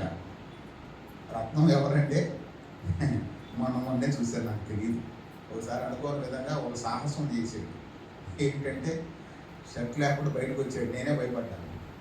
ఈయన ఇంకా బ్రతుకున్నాడా అన్నట్టు అనిపించింది. ఎండిపోయిన ఎముకలు 3, అలాంటి వాడు ఎలా బ్రతుకుతున్నాడు, ఎలా తిరుగుతున్నాడు? బండి మీద వెళ్తుంటే భయం వేసేది, అమ్మో వెళ్తున్నాడు మళ్ళీ క్షేమకరం ఇంటికి వస్తాడంటావా, నాకు పని పడుద్దా? అలాంటి పరిస్థితి. ఈరోజు ఆ ఎముకలు కూడా దేవుని మందిరంలో కూర్చుంది. దేవుని నామం మహిమ కలుగుగాక. దేవునికి అసాధ్యమైందంటూ ఏమి కూడా లేదు. అంతేకాకుండా అంటాడు కదా, ఎండిపోయిన ఈ ఎముకలు బ్రతకగలవా అని నన్నుగా, యెహోవా ప్రభువా యెహోవా అది నీకే తెలియనంటిని. అందుకు ఆయన ప్రవచనమెత్తి, ఎండిపోయిన ఈ ఎముకలతో ఇట్లను, ఎండిపోయిన ఎముకలారా యెహోవా మాట ఆలకించుడి. ఇప్పుడు ఆ ఎముకలు కూడా యెహోవా మాట ఆలకించింది. ఆలకించి ఆయన సన్నిధిలో నీవే నా ఆశ్రయమని, నీవే నా దుర్గము, నువ్వు తప్ప నాకు వేరే దేవుడు లేడని దేవుని సన్నిధిని ఆనుకుంది. దానికి ఒక మాట చెప్తూ అన్నాడు, ఏమంటే ఎన్నిసార్లు వినడంలోని ప్రజలకు హఠాత్తుగా మరణము వచ్చింది. వాగ్దానం ఏది కూడా నిరార్థకం కాదు, కానీ ఎన్నిసార్లు వినగలేదు ఆయన మాట. కానీ ఆయన ప్రగాఢమైన ప్రేమ రక్తం పైన ఉంది. ఆ కారణం చేత ఆ వాగ్దానం తన పట్ల జరగకుండా ఉండడానికి కారణం ఏంటంటే ఆయన ప్రేమించాడు. ఆ ప్రేమను ఆయన అంగీకరించాడు. రక్తం ప్రేమించాడు, దేవుడు ప్రేమించాడు. ప్రభువా ఒకసారి జ్ఞాపకం చేసుకుని మేము అనుకుంటా ఉండేవాళ్ళం. పిల్లలు చూస్తే చిన్న పిల్లలు, భార్య చూస్తే యవనస్తురాలు, వీళ్ళ పరిస్థితి ఏంటి, వీళ్ళ పరిస్థితి ఏంటి అనుకుంటా ఉండేవాళ్ళం. ఆ సమయంలో ఏ మాత్రం కూడా ఆయన దేవుడు విడిచిపెట్టే దేవుడిగా ఉండలేదు. ఆయన ఈ రోజున హత్తుకున్నాడు. అంతేకాకుండా 5వ వచనం, ఈ ఎముకలకు ప్రభువైన యెహోవా సెలవిచ్చిందేమనగా, మీరు బ్రతుకున్నట్లు నేను మీలోనికి జీవ ఆత్మను రప్పించుచున్నాను. దేవుని నామ స్తోత్రం కలుగుగా. ఈ రోజున తన ఎముకల గూటిలోనికి జీవ ఆత్మను రప్పించగా, అలనాడు ఏ విధంగా ఆదాము జీవాత్మ అయ్యను అని ఏ విధంగా చెప్పాడో, ఈ రోజున తిరిగి మంచి మనస్సాక్షి గలవాడుగా ఈ రోజున రత్నం మన మధ్యలోకి రావడం చూస్తున్నాం. అంతేకాకుండా ఈ వాక్యం అంతా ఆయనకి సంబంధించిందే. 6వ వచనం చూసినట్లయితే, చర్మము కప్పి మీకు నరములనిచ్చి మీ మీద మాంసము పొదిగిప్ప చర్మము మీ మీద కప్పెదను, మీలో జీవాత్మను ఉంచగా మీరు బ్రతుకుదురు, అప్పుడు నేను యెహోవానై ఉన్నానని మీరు తెలుసుకుంటారు. ఈరోజంతా ఈ వాక్యము రత్నాన్ని ఆయన సాక్ష్యము మనది. ఎందుకంటే అలాంటి స్థితిలోంచి కూడా దేవుడు ఆ బిడ్డని కాచి కాపాడి భద్రపరిచాడు. ఎముకలు కూడా ఉన్న ఆయన్ని ఎంతోమంది ఆరోగ్యవంతులు, ఎంతోమంది ధనవంతులు ఈ రోజున ఈ లోకాన్ని చూడని వారు ఎంతోమంది ఉన్నారు. ఇలాగెళ్ళి అలాగే వెళ్ళిపోయిన వాడు. చాలా ఆశ్చర్యం. ఇంకొక విషయం చెప్పలేదు, తన సాక్ష్యం మనం చెప్పాడు. భార్య భర్తలు ఇద్దరు వెళ్తుండగా ఒక టాటా ఏసీ అడ్డంగా వచ్చి అనుకోని విధంగా వీరి మీదకి రాబోతుంటే ఆ యొక్క డివైడర్ను గుద్ది వీళ్ళ తల మీదగా వెళ్ళి అక్కడ కింద పడిపోయింది. అంటే వీళ్ళు మాత్రం అలాగే ఉన్నారు. చాలా ఆశ్చర్యపోయాను నేను. మరి అంతవరకైనా ఏమాత్రం భయపడి బండి ఏమైనా ఎటువైనా పెట్టేశారంటే అది కూడా లేదు. చక్కగా అలాగే నిలబెట్టాడు. తన భార్య లక్ష్మి రుచి అయిపోయామంటే ఏం లేదు. ఎందుకంటే ఆయన కాపుదల మీకు ఏ అపాయము నీ గుడారమును సమీపించదు. నీ ప్రార్థన వ్యర్థం కాదు. కుటుంబ ప్రార్థన, సంఘ ప్రార్థన ఏనాడు వ్యర్థం కాదు. ఏ రోజు కూడా మందిరం కట్టి ఇన్ని దాదాపు 2.5 పరిచర్య 2.5 సంవత్సరం అవుతున్నా కానీ ఏ రోజు కూడా రానన్నా అంటే అక్కడి నుంచి ఇలానే మందిరం కట్టినా కానీ రానన్నా వస్తాం.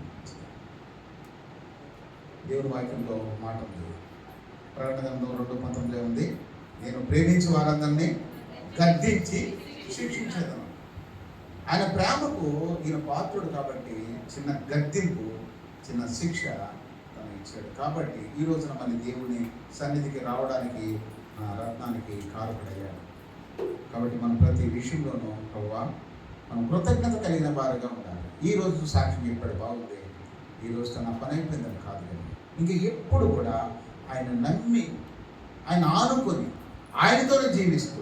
అందుకనే 28వ కీర్తన 7వ వచనం అంటాడు చూడండి. 28వ కీర్తన 7వ వచనం. 28వ కీర్తన 7వ వచనం. యెహోవా నా ఆశ్రయము, నా కేడము, నా హృదయము ఆయన యందు నమ్మికించిన గనుక నాకు సహాయము కలిగెను. కావున నా హృదయం ప్రహర్షించుచున్నది, కీర్తనతో నేను ఆయనను. ఇది ఎవరు చెప్తున్నారు? దావీదు చెప్తున్నా. కీర్తనతో ఇందాక పాటలు పాడుతుంటే తను కూడా పాటలు పాడుతున్నాడు. నేను అందరినీ చూస్తూ గమనిస్తుంటా. ఒక మనిషిగా నేనే గమనిస్తున్నానంటే దేవుని ఆత్మ, నేనైతే మనిషినే గమనిస్తాను, పై రూపాన్ని గమనిస్తాను. దేవుని ఆత్మ లోపల హృదయాన్ని, అంతరంగాన్ని అని పరీక్షిస్తుంది. కాబట్టి ఈ బిడ్డ ఒకప్పుడు ఎక్కడ ఉండేవాడు, ఏం పాటలు పాడేవాడు, ఎవరి స్నేహం ఒకప్పుడు దుష్టుల ఆలోచన చొప్పున నడిచేవాడు, పాపల మార్గం నిలిచేవాడు, అపహాసం కూర్చున్న చోట కూర్చుండేవాడు. ఈ రోజున తన పాదాలు పవిత్రం చేసి తన పాపాల్ని తన రక్తంతో కడిగి ఈరోజు పరిశుద్ధ సహవాసంలో దేవుని మందిరంలో ఈ రోజున మనల్ని కూర్చోబెట్టాడు. కాబట్టి ప్రభువా ఇంకెప్పుడు కూడా అంటాడు కదా దావీదు, నీవే నా ఆశ్రయం, నీవే నా కేడము, నా హృదయము యెహోవా యందు నమ్మికించును గనుక నాకు సహాయం. నీకు ఎందుకు సహాయం కలిగిందంటే నువ్వు నమ్మేవు. నువ్వే నా ఆశ్రయం అయ్యా, నువ్వే నా కేడమయ్యా. డాక్టర్లు ఎన్ని మాటలు చెప్పినా కానీ ఆయన మాత్రం నిన్ను వదిలిపెట్టలేదు. కారణం ఏంటంటే ఆయన ఆశ్రయించే వారికి ఏ మేలు కొదువై ఉండదు, కీడులోని నిన్ను పంపించదు. ఇదే మందిరం కట్టక ముందు నుంచి కూడా ఎంతో మంది కొరకు మనం ప్రార్థన చేస్తాం. ఎన్నో అపాయకరమైన పరిస్థితుల నుంచి కూడా దేవుడు రక్షించింది. వారందరూ రావట్లేదంటే అది దేవునికి వారి లెక్కకు చెప్పు. నీళ్ళు అనుభవించిన వాళ్ళు ఎంతోమంది ఉన్నారు, ఎక్కడెక్కడో కాదు, మన సందులోనే, మన వీధిలోనే. వాళ్ళు ఈ రోజున ఏమైపోయారు, నాకు సమయం లేదు, ఏమైపోయారు, నాకు టైం లేదు, ఏమైంది, నేను బిజీగా ఉన్నా, ఏమైంది, మా చుట్టాలు వచ్చారు, మా బంధువులు వచ్చారు. ఈ రోజున దేవుడు అలాగనే నేను మర్చిపోయి ఈరోజు ఏమయ్యేవాడు. నువ్వు ప్రార్థన చేసిన రోజున నీకంటే భక్తులు నా కోసం ప్రార్థన చేస్తున్నారయ్యా, నేను ఆ ప్రార్థన ఆలకించాలి, కాసేపు నీ ప్రార్థన పక్కన పెడతానంటే మనం ఏమయ్యేవాడు. అర్థమవుతా నేను చెప్పిన మాట? నీకంటే భక్తులు, నా పని ఎక్కువ చేసిన వాళ్ళు, నాకు ఎక్కువ సహాయపడిన వారు, వాళ్ళు ప్రార్థన చేస్తున్నారు, నీ ప్రార్థన పక్కన పెడతారండి. నేను మన ప్రార్థన పక్కన పెట్టుకుంటే ఈరోజు మనం ఏమయ్యాడు. కాబట్టి ఖాళీ అయిపోయేవాడు. దావీదు మహారాజు అంటాడు, ఏమంటాడు, ఈ నరమాత్రుని జ్ఞాపకం చేసుకోవడానికి వీడు ఎపాటి వాడు. దావీదు ఎన్నో గొప్ప కార్యాలు దేవుని కోసం చేశాడు, ఆయన కోసం ఉన్నాడు. కానీ ఆయనంతటి వాడే ఏమంటాడు, ఈ నరమాత్రుని జ్ఞాపకం చేసుకోవడానికి. నాకు ఈ సాక్ష్యంలో ఇంకో మాట కూడా నాకు నచ్చిన విషయం ఏంటంటే, అయ్యో ఇంత వయసును నేను పాడు చేసుకున్నాను, ఇదే రక్షణ నేను ముందు పొందుంటే, ఇదే మారు మనసు నాకు ముందు వచ్చుంటే ఇంకా దేవుని పని ఎంత చేసేవాడిని, ఎంతమందికి సాక్షిగా ఉండేవాడిని, ఎంతమందిని దేవుని సిద్ధంగా నడిపించగలిగేవాడిని అన్న మాట, ఒక మాట బాగుంది. నిజమే, అన్నీ సంపాదించుకోగలం కానీ వయసును మళ్ళీ తిరిగి మనం తెచ్చుకోలేము. నిన్నటి దినాన్నే కాదు, నిన్న పోయిన గంటను కూడా మనం తెచ్చుకోలేము. కాబట్టి ప్రభువా, నేడును సమయం ఉండగానే మన ఇల్లుని చక్కబెట్టుకోవాలి. నేడుని సమయం ఉండగా ఈరోజు బ్రతికాము, బాగానే ఉంది, మళ్ళీ రేపు చనిపోమనే నమ్మకం ఉందా? పుట్టిన ప్రతి ఒక్కడు గెట్టవలసిందే.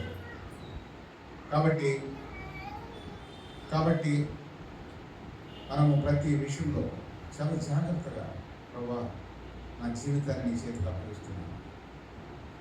భయపడకూడదు. ఎవరు భయపడతారంటే దేవునికి దూరం అయిపోయిన వాళ్ళు భయపడతారు. మనం ప్రతి విషయంలో ప్రభువా నువ్వు ఉన్నావు, నా పక్షాన ఉన్నావు. బ్రతికిన పౌలు ఏమంటాడు, అపోస్తలుడైన పౌలు ఏమంటాడు, బ్రతుకుడైతే క్రీస్తే, చావైతే లాభం. బ్రతుకుడైతే క్రీస్తే. ఈరోజు చావు దగ్గరికి వస్తుందంటే భయపడిపోతున్నాం. కారణం ఏంటి?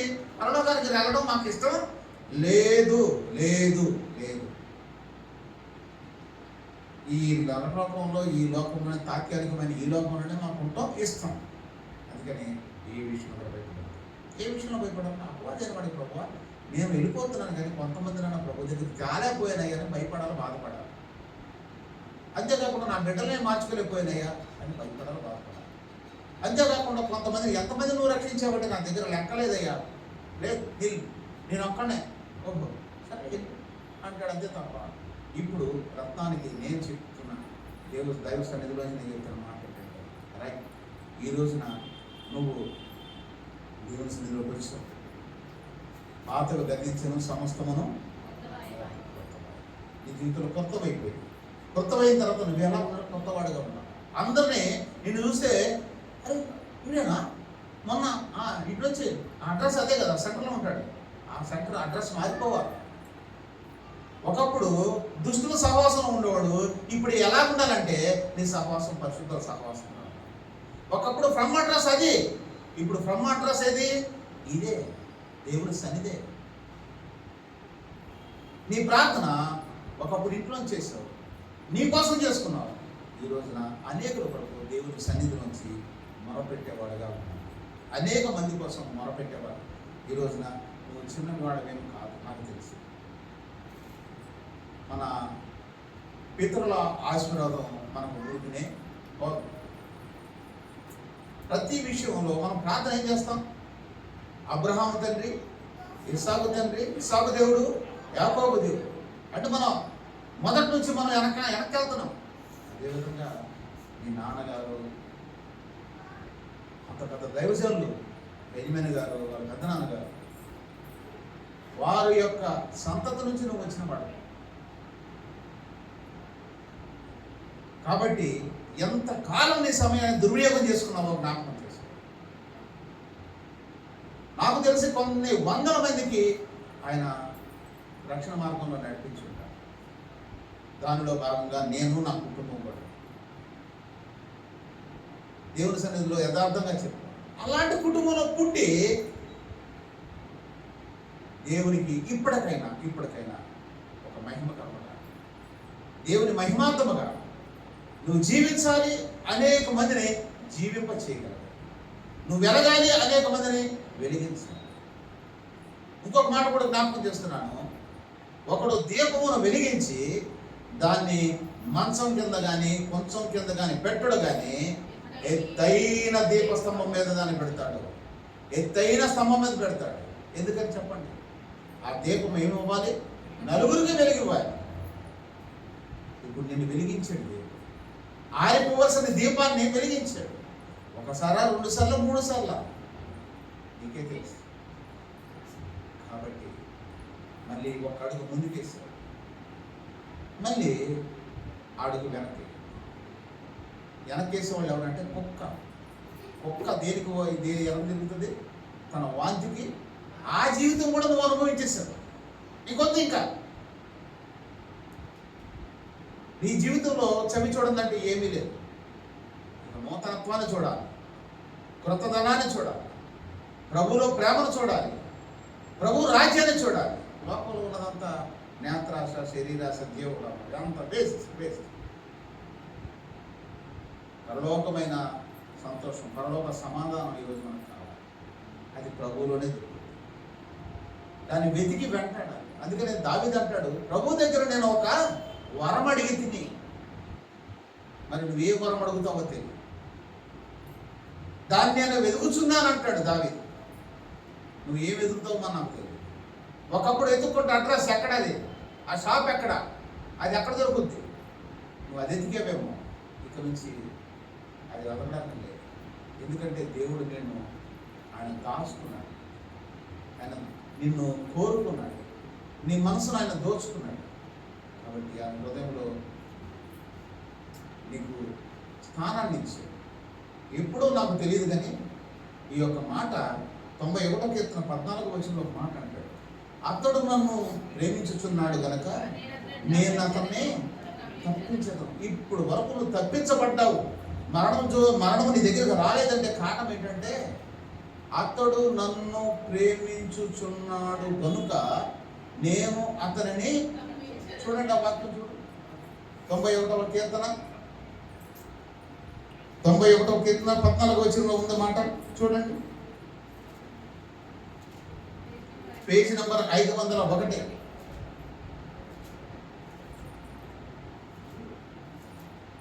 అతడు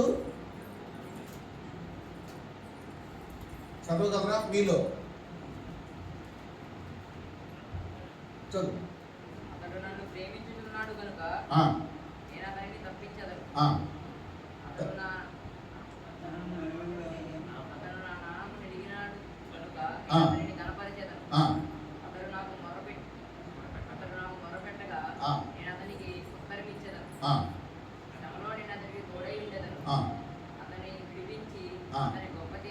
ఆ, దీర్ఘాయువు చేత అతనిని తృప్తిపరచెదను. ఆ, నా రక్షణ అతనికి చూపించెదను. అబ్బా,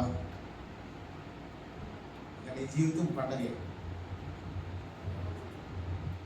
దేవుని సన్నిధిలో నువ్వు ఏమి ఆశించి వచ్చావో తెలియదు కానీ ఒకటి అతను ప్రేమించిన కుటుంబం నీ కుటుంబం. జస్ట్ ప్రేమించావు అంతే. కానీ దేవుడు నీకు ఎన్ని ఇచ్చాడు చూసావా? ఏమో, నీకంటే ఎక్కువ నేనే చెప్పగలను నీ గురించి. అసలు నువ్వు రావడం, ఇంటికి రావడం ఒక మెరికల్. అసలు ఎలాగొస్తున్నాడు అర్థమయ్యేది కాదు. ఆ బండి మీద క్షేమంగా అసలు మేము వెళ్తేనే బయటికి వచ్చేవాళ్ళం కాదు, ఇంటికి రావాలంటే భయం. నీ పట్ల దేవుడుకున్న ఆ ప్రగాఢమైన ఆ ప్రేమని ఏ విధంగా వర్ణించగలవు? ఆ ప్రేమని నువ్వు ఎప్పటికైనా దుర్వినియోగం చేసుకోవాలి. ఆయన ప్రేమని నువ్వు చులకన చేసుకోవాలి. ఇప్పుడు వరకు రత్నం కోసం చెప్పాను, ఇప్పుడు రత్నం నుంచి కుటుంబంలోకి వస్తున్నాను. మీ ప్రార్థన ఎంత అవసరం? ఈ ప్రాకారం లాగా మన కుటుంబంలోకి అపవాది రాకూడదంటే ఏం చేయాలి? ప్రార్థన. ఎలాగ ప్రార్థన? ఒకరికొకరు సహకరించుకొని, ఒకరికొకరు ప్రేమించుకొని, ఒకరికొకరు బలపరుచుకొని, ఒకరికొకరు క్షీణించి. ఇది ఇప్పటి వరకు ఒకరి మీద ఒకరు మనం ఏదేదో చెప్పుకున్నాం కాదు. ఇక్కడి నుంచి అలా చెప్పకూడదు.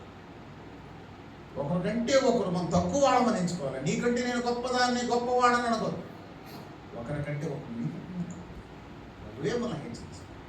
ఆ విధంగా ఉన్నప్పుడు గొప్ప కార్యాలు మన పట్ల జరుగుతాయి. లేకపోతే సమాధానపరచువారు ధన్యులు, వారు దేవుని కుమారులని అనకూడదు. సమాధానం ఉండాలి మన కుటుంబంలో ఎప్పుడు కూడా. మొన్నట్లు చూస్తుంటే ఎంతో సమాధానం ఉంది. నాకు ఎందుకో చాలా ఆశ్చర్యం వేసింది, సంతోషంగా ఉంది. అపవాది అనేవాడు కుటుంబాల్లో లేకపోవడం, వాడిని తల చెత్త కొట్టాలంటే సమాధానమే, తగ్గింపే, ప్రభు దగ్గర మోకరించు. మన ప్రార్థన, మన జీవితం ఆయన మాదిరికరంగా ఉండాలి. ఒకప్పుడు వాళ్ళండి ఈ రోజున గొప్ప కార్యాలు చూస్తున్నాం. ఒకప్పుడు మీరు కూడా తెలుసు, మన ఇల్లు మేము మా గురించి మేము గొప్ప చెప్పుకోవడం కాదు, కానీ మేము కూడా ఒక విశ్వాసుల కుటుంబం. ఈ రోజున మన గురించి ఏం చెప్పుకున్నాం నాకే తెలియదు, మీకు తెలుసు. మనం ఒక మాదిరిగా ఉండాలి. మన సాక్ష్యాన్ని ఇప్పుడు చెప్పాము, ఇక అనేక మందికి చెప్పాలి. ఇప్పుడు మనం చెప్పాము, బాగానే ఉంది, అనేక మంది ఇక్కడ చెప్పాలి.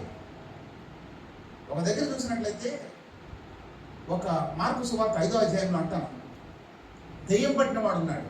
వాడు ఎప్పుడు సమాధుల్లోనూ ఎక్కడెక్కడో ఉండేవాడు. వాడు గాయపరుచుకుంటేవాడు. అలా ఉండేవాడు. ప్రభు ఆయన్ని దర్శించాడు. దర్శించిన తర్వాత ఆయన బాగుపడిన తర్వాత ఆయనలో ఉన్న దెయ్యాలు పందుల్లోకి వెళ్ళిపోయినప్పుడు, ఆ పందులని సముద్రంలోకి వెళ్ళిపోతే వాళ్ళందరూ అన్నారు, అయ్యా నువ్వు మా ఊరిని, మా గ్రామాన్ని విడిచిపెట్టి వెళ్ళిపో. అయ్యో ఎంతకాలం వీడు బాధపడుతున్నాడు, దెయ్యంతో బాధపడుతున్నాడు. ఎంతో కాలంగా సమాధుల్లో ఉండేవాడు, ఇంట్లో ఉండేవాడు కాదు, సంతోషం ఉండేది కాదు, కేకలేస్తూ ఉండేవాడు. ఈ రోజున శుభ్రంగా మంచి బట్టలు కట్టుకొని దేవుని మందిరానికి వచ్చాడు. ఆయన కృతజ్ఞత ఆ ఊరి వారికి లేదు. అదేవిధంగా మీ విషయంలో కూడా అలాగే జరుగుతుంది. ఇది వాక్యం. మనము పాడైపోతే ఈ లోకం ఏం చేస్తారంటే హబ్బా అనుకుంటుంది. బాగుపడితే వీడు ఎందుకు ఇలా ఉన్నాడు, పాడు చేయడానికే చూస్తుంది. ఎందుకంటే ఈ లోకము ఎవరిది? అపవాది. ఈ లోకాధిపతి ఎవరు? అపవాది. మనం వాడి వైపు చూస్తే మనం పడిపోతాం. కానీ దేవుడు అంటాడు కదా, అయ్యా నేను బాగుపడ్డాను కదా, నేను నీతో పాటు వచ్చేస్తానయ్యా అంటే దేవుడు ఏమంటాడు, నువ్వు రావు, ఇక్కడే ఉండు, నువ్వు ఇక్కడ ఉండి అనేక మందికి మాదిరికరంగా ఉండు అన్నట్లయితే ఈ వాక్యాన్ని, చిన్న వాక్యాన్ని చూసి నేను ముగించేస్తాను. మార్కు సువార్త 5వ అధ్యాయం. మార్కు సువార్త 5వ అధ్యాయం.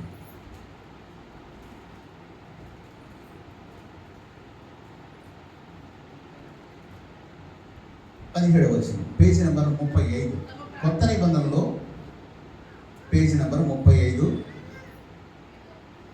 17వ వచనం. బుద్ధు చదువుతాడు మమ్మ కానీ బుద్ధు కానీ.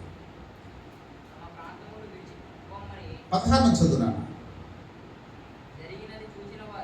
జరిగినది చూచిన వారు దెయ్యమును పట్టిన వానికి కలిగిన స్థితియు, కలిగిన స్థితియు పందుల సంగతియు, పందుల సంగతియు ఊరి వారికి తెలియజేయక ఊరి వారికి తెలియజేయక తమ తమ ప్రాంతమును విడిచిపోమ్మని వారు ఆయనను బతిమాలుకొని సాగిరి. ఆయన ధోని ఎక్కినప్పుడు దెయ్యమును పట్టినవాడు ఆయన యొద్ద తన ఉండనిమ్మని ఆయనను బతిమాలుకొనెను గాని ఆయన సెలవీయక, నీవు నీ ఇంటి వారి యొద్దకు వెళ్ళి ప్రభువుని యందు కనికరపడి నీకు చేసిన కార్యములన్నింటినీ వారికి తెలియజెప్పమని వాడు వెళ్ళి యేసు తనకు చేసినవన్నీ దెకపోలికలు ప్రకటింపనారంభింపగా అందరూ ఆశ్చర్యపడేది. దేవుడు చెప్పింది ఏంటి? నీ ఇంటి వాళ్ళకి వెళ్ళు, నీ ఇంట్లో సమాధానంగా ఉండు అన్నాడు. ఈయన అక్కడి వరకు ఉన్నాడా? లేదు. ఆ దెక్కపోలిక ప్రాంతం అంతా కూడా ఇంకా సువార్త చెప్పి అందరినీ ఆశ్చర్యంలో ముంచెచ్చాడు. దేవుని నామ స్తోత్రం కలుగుగా. ఇక నుంచి నువ్వు కూడా చేయాల్సిందేంటి? ఇక్కడ సంఘంలో చెప్పావు అనేక మందికి నీ సాక్ష్యం ఒక మాదిరికరముగా, ఎంతో మంది త్రాగుబోతుల్ని ప్రభు వైపు తిప్పేదిగా, ఎంతో మందికి నువ్వు ఒక మార్గదర్శిగా ఉండాలని దైవదాసులుగా నేను కోరుకుంటున్నాను. చాలా మంది అంటారు, అబ్బో మందు మానలేరండి. ఎందుకు మానలేరు? ఇగో మా రత్నాలు చూడండి అని చెప్తాను.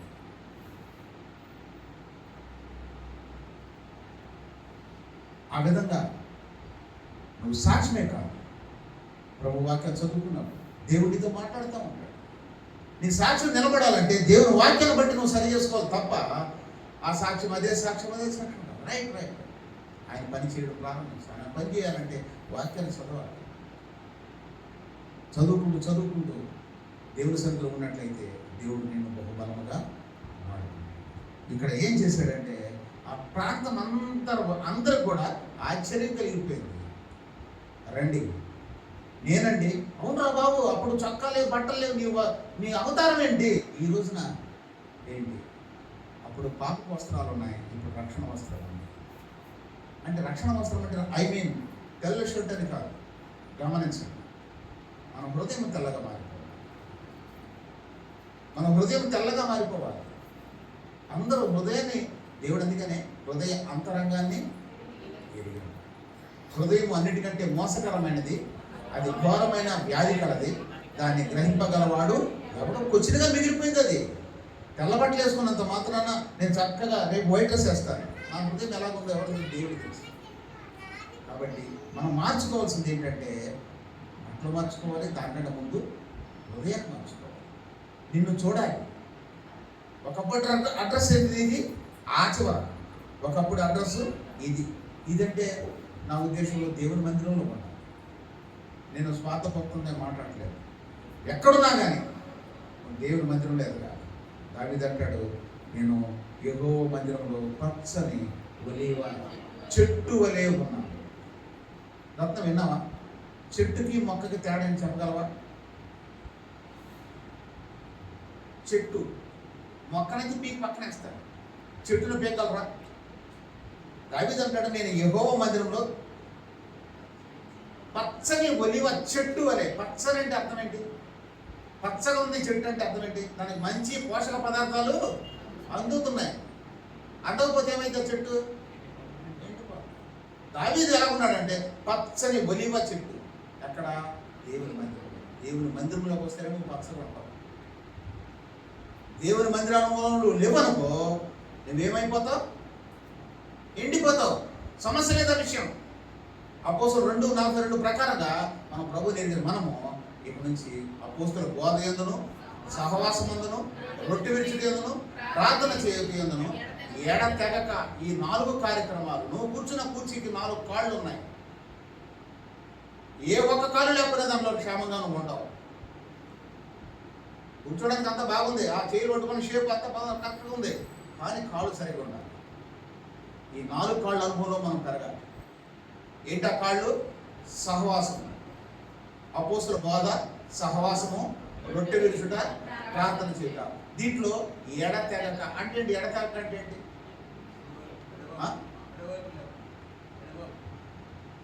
రత్నం చెప్పాడు, ఎడతెగక. గ్యాప్ ఉండకూడదు, కట్టింగ్ ఉండకూడదు. ఎక్కడ సహవాసం ఉందంటే, ఒకవేళ మీ మీటింగ్స్ ఉన్నాయి, అయ్యగారు అన్న నువ్వేంటి అన్నా చెప్తావు, నువ్వు సేవకుడు కాబట్టి నీకు సరిపోద్ది అని అంటావు. ఓకే, పని చేసుకునే వాళ్ళు ఉంటారు. ఆ పనిని వెసులుబాటు చేసుకొని, అయ్యో ఈరోజు ప్రార్థన మందిరం, ఈరోజు బల్ల ఉంది, ఈరోజు ఆదివారం, ఈరోజు ప్రార్థనా కూటం ఉంది, నేను బాగుపడ్డాను, దేవుడు నన్ను బాగా చేశాడు. ఇప్పుడు చాలామంది ప్రార్థన అవసరాలు మన మందిరంలో ఉన్నాయి. వినియోగమ్మ వారి ఆమెకు బాగలేదు, ఆపరేషన్ చేశారు. అదే గాల్ బ్లాడర్లో ఒక స్టోన్స్. అదేవిధంగా రాజు తన కుమార్తె కూడా బాగలేదని విన్నాం. అదేవిధంగా చాలామందికి మనం ప్రార్థనలో సహాయం కోరమని, ప్రార్థన చేయమని ఎంతోమంది కోరారు. వారందరి విషయంలో మనం ఏం చేయాలి? ప్రార్థన చేయాలి. ఎక్కడ, ఎప్పుడు, ఏంటి అన్నట్లయితే సినిమాలో మనం అనుకుంటున్నాం ఎంతసేపు చేయలేకపోతున్నాం. మిగతా రోజుల్లో మనం పక్కనే ఉన్నాం కాబట్టి దేవుడి మందిరంలోకి వచ్చి ప్రార్థన చేసుకుంటాం. ఎవరికి అవకాశం ఉంటే ఎప్పుడు దేవుడి మందిరం తలుపులు ఇక్కడ తెరిచే ఉంటాయి. కాబట్టి ఆ సమయంలోనే ప్రార్థన చేయాలని ఏం కాదు. మనకి ఎప్పుడు అవకాశం ఉంటే ప్రభు నేను ఎప్పుడు ప్రేరేపిస్తాడు. అయ్యో దేవుడు నన్ను రక్షించాడు, నన్ను బలపరిచాడు, చావు బ్రతుకుల్లో జనాలు లేపాడు, పలానోళ్ళు ఆ స్థితిలో ఉన్నారు, ఈ రోజున మనం ప్రార్థన సహాయం కోరాం. కాబట్టి మనం ఎప్పుడైతే ఆ విధంగా ప్రార్థన సహాయం కోరుతామో తప్పకుండా దేవుడు గొప్ప కార్యాలు చేస్తాడు. నాన్నగారు మొన్న రోజున ఆ ఇంట్లోంచి కింద పడిపోతే హాస్పిటల్ తీసుకెళ్ళి భయపడిపోతున్నాడు.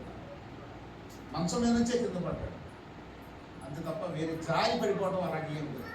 బాత్రూంలో జారి పడిపోతే చెప్పాలంటే తల ఎన్నో మన ఆ యొక్క బాత్రూంలో ఆ వర్షాకాలంలో కట్టకముందు, ఇల్లు కట్టకముందు రాత్రి 2 గంటలకు పడిపోయాడు. వర్షాకాలంలో చలిలో, ఆ వర్షం ఆ చలిలో పొద్దున 6 గంటల వరకు అక్కడే ఉన్నాడు బాత్రూంలో, కాలు మంట పడిపోయాడు. ఈరోజు చిన్నదానికి భయపడుతున్నాడు, ఆ రోజు భయపడలా. ఒక రోజంతా అలా ఉండిపోయాడు. భయం ఎవరికి? ప్రభు నమ్మని వాడికి. అపవాదం ఏం చేస్తుంది? భయపెడతా ఉంది. నీ పని అయిపోయింది రాబో, నీ పని అయిపోయింది రాబో, నీ పని అయిపోయింది రాబో. ఎక్కడికి అయిపోయింది? ఒకవేళ ఈ లోకంలో ముగించేస్తే ఆ లోకంలో మనకి తలుపులు తెరుస్తారు. ఇక్కడ తలుపులు భయపడితే అక్కడ తలుపులు తెరవబడతాయి. ఏమాత్రం భయపడి ఆ విధంగా నేను హాస్పిటల్ తీసుకెళ్తే నేను కొద్దిగా చెప్పాను. ఆ డాక్టర్ ఏం చేశాడు? వెంటనే ఈ వెనకాల ఇటు చెస్ట్ భాగం అన్నింటిలో ఎక్స్రేలు రాసేసాడు. ఎక్స్రే రాసిన తర్వాత ఎక్స్రే తీస్తే ఎక్స్రేలో కూడా ఏ మాత్రం ఇరిగిపోవడం కాదు కదా, ఇంత కూడా ఒక ఘాటు లేకపోతే దాన్ని ఏమంటారు, చీలిక ఏమి కూడా లేదు. 100% చక్కగా ఉంది. కానీ ఇప్పుడు జరిగింది ఏంటంటే, మీరు పెద్దవారు, వయసు కొద్దిగా ఎక్కువ ఉంది, కింద చెతులు పడ్డారు కాబట్టి ఆ కండరాలు కొద్దిగా నలిగినాయి. అది ఏక చక్కగా మాట చెప్పడంతో మంచి డాక్టర్ దొరికాడు. ఆ డాక్టర్ పరమ డాక్టర్ రాత్రే కాపాడేసి, ఆ పడినప్పుడు వెనకబడి ఉంటే ఏమైంది? ఆ డాక్టర్ మనం నమ్ముకోవాలి, ఈ డాక్టర్లు కాదు. ఆ డాక్టర్ మీద మనం నమ్మకం ఉంచాలి. ఎప్పుడైతే డాక్టర్ ఉన్నాడో నాకు అనుకుంటావో తప్పకుండా నీకు ఆ రోజే నీకు వైద్యం జరిగిపోవాలి. మనం ఈ డాక్టర్లు, ఈ లోకంలో డాక్టర్లు దేవుడు ఏం చేస్తాడంటే వాళ్ళకు వైద్యం, పెద్ద పెద్ద డాక్టర్లు పాప విషయంలో కూడా ఆ యొక్క హాస్పిటల్ అది మణిపాల్ హాస్పిటల్లో పెద్ద పెద్ద పేరు కోసం డాక్టర్లు ఆ దగ్గరికి వెళ్ళి, అయ్యా వందనాలయ్యా, మా బిడ్డను రక్షించారయ్యా, మా బిడ్డను బాగు చేశారయ్యా, పాప తలని అరటిపండు తొక్కవలసినటువంటి ఆపరేషన్ చేశారు. ఆ కుట్లు కూడా నేను ఎప్పుడు చూడాల. ఎలాంటి కుట్లు కుట్టారనుకుంటున్నారు మీరు? కుట్లు ఎలా దారంతో కొడతారు, లేకపోతే నరాలతో కొడతారు కదా, కాదు. ఆ అమ్మాయి కుట్లు నా దగ్గర ఇంకా ఫొటోస్ ఉన్నాయి. పిన్ మిషన్ మనం అట్లా చేస్తున్నాం కదా ఈ సీజన్లో. మన పిల్లలు స్కూల్కి వెళ్తారు కదా, అట్లా ఎలా వేస్తారు? అట్లకి ఏం చేస్తారు? పిన్ స్టాఫ్ నర్తో కొట్టారు, అలాంటి కుట్లు వేశారు అమ్మాయిని. ఈ రోజున సజీవంగా మన మధ్యలో ఉంది. విచారం ఏంటంటే ఇలాంటి విషయంలో కూడా దేవుడి దగ్గర సూచించలేకపోతాము. అయ్యో నన్ను జ్ఞాపకం చేసుకున్నాం. ఈరోజు ఏమైపోయిందంటే అపోస్తులు 2:42 నెరవేరట్లేదు వారి పట్ల. అపోస్తులు 2:42 ఏముంది? అపోస్తుల బోధ, సహవాసము, రొట్టె విరుచుట, ప్రార్థన యందు ఎడతెగక తెగిపోయింది అంతే. సాధ్యమైనంత వరకు దేవుని సన్నిధిలో ఉండాలి. మనకు అవకాశం లేకపోతే ఓకే, ఎక్స్క్యూజ్, కానీ దేవుని వాగ్దానం మనం నెరవేర్చుకున్నాం. ఆ విధంగా ఆ డాక్టర్ అన్నాడు, నేను దండం పెడితే, ఎందుకంటే నాకు అన్నిసార్లు మీరు దండం పెడుతున్నారు, ప్రాణం చేశారు, తల్లిదండ్రులు నేను పెట్టేశాను అంటే ఆయన అన్నాడు, చెప్తాను, నేను వైద్యం చేశానండి, మీరు అక్కడ కూర్చొని ప్రార్థన చేస్తున్నారు చూసారా, ఆ దేవుడే బ్రతికించారు. దేవుడు నామ స్తోత్రం. వైద్యుడు చేయడం నా వంతు, ప్రాణాలు పోయడం ఆయన వంతు. అందుకని ఇందాక నా 37వ హెజ్కేల్లో కూడా నరపుత్రుడు ఏం చేశాడు? జీవాత్మ. కాబట్టి మనం జీవాత్మ ఊదిన ఆయనను మనం మర్చిపోకూడదు. ఈ లోకంలో చావుకి మనం ఎన్నడూ కూడా ఆయన కోసం మనం బ్రతకాలి. అందుకే దేవుడిని బ్రతికించాడు. ఆయన ఆశ్రయించే వారికి ఆయన కేడము రక్షణ దుర్గంగా ఉంది. అతడు నన్ను ప్రేమించున్నాడు కనుక నేను అతను తప్పించాను. అతను మొరపెట్టగా అతని శ్రమంలో నేను అతను తోడుగా ఉన్నాను. కాబట్టి నీ మొర ఆయన ఆలకించి ఈ రోజున గొప్ప ప్రార్థన చేసుకున్నాను. ప్రేమ గల చెవుల తండ్రి, నేను నేడు ఏకృతికున్న ప్రభావ గొప్ప కార్యాలు చేసిన దేవుడు నీకు వందనాలు స్తోత్రాలు. ప్రభావ లోకానికి ఒక జవాబును దయచేసి మానడు కన్నతల్లి సాక్షి, బంధుమిత్రుల సాక్షి, ఊరిలో వారి సాక్షి, పక్కింటి వారి సాక్షి, నీకు అసాధ్యమైనది ఏమైనా ఉందా అని లేదు అని మరొకసారి రత్నం పట్టాలను నిరూపించి అలాంటి స్థితిలో కూడా నీ బిడ్డ రక్షించుకున్నాం. ప్రభావికి నుంచి బ్రతుకుడైతే క్రీస్తే, సావైతే లాభం అని పౌలు ఏ విధంగా చెప్పాడో ఆ విధంగా నీ కోసం బ్రతికేవారుగా ఉంటాను సాధించి మేము ఈ లోకంలో ఎంతకాలం బ్రతికినా ఒకప్పుడు నీ యొక్క పరలోక రాజ్యానికి మేము వారసులు కావాల్సిందే. మేము వెళ్ళిపోతూ అలా రాడు నువ్వే ఈ లోకంలో వెళ్ళిపోతూ నీ కుడి పక్కన దొంగనే పరలోకాన్ని తీసుకెళ్ళిపోయావు. బరబ్బాని పరలోకాన్ని తీసుకెళ్ళిపోయావు. బరబ్బాకు మారు మనసు రక్షణ అనుభవించావు.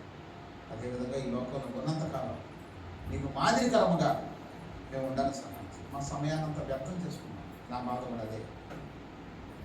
అదే ఈ రక్షణ, ఈ ఆనందం దాదాపుగా 30 సంవత్సరాల క్రితం జరిగి ఉంటే ఈ జ్ఞాపకం కోసం సంపాదించేవాడిని. అయినను ప్రభా మాకు ఇచ్చిన నీ పిలుపుని బట్టి నీకు వందనాలు స్తోత్రాలు. నువ్వు ఇచ్చిన రక్షణ బట్టి నీకు వందనాలు స్తోత్రాలు. నువ్వు ఇచ్చిన మందిరాన్ని బట్టి నీకు వందనాలు స్తోత్రాలు. ఇంటి ప్రక్కనే మందిరం, నీ సన్నిధి ఇచ్చావు బిడ్డ. ఇప్పుడు కూడా నీ సన్నిధికి కుటుంబం అంతా నేనును నా ఇంటి వారును యెహోవాని సేవించదమని హెజ్కేలు ఏ విధంగా చెప్పాడు ఆ విధంగా మేము కూడా నీ సన్నిధిలో ఉండడానికి సహాయం. నీ కృపలో బలపరచు. ఈరోజు ప్రభా రత్నం చెప్పిన సాక్ష్యం అనేక మందికి యూట్యూబ్లో పెట్టిన నీ ప్రియబిడ్డలకి ఒక మాదిరికరంగా ఉండడానికి సహాయం. ఒక సాక్షిగా నీ బిడ్డని వెలిగించు. నీ వాక్యముతో ఆ బిడ్డను దీవించు. నీ సన్నిధిలో ఆ బిడ్డ దినదినము అభివృద్ధి చెందులాగా నీ కృప చూపించు. నీ రక్షణ అతను చూపించావు. నీ ప్రభావాన్ని చూపించావు.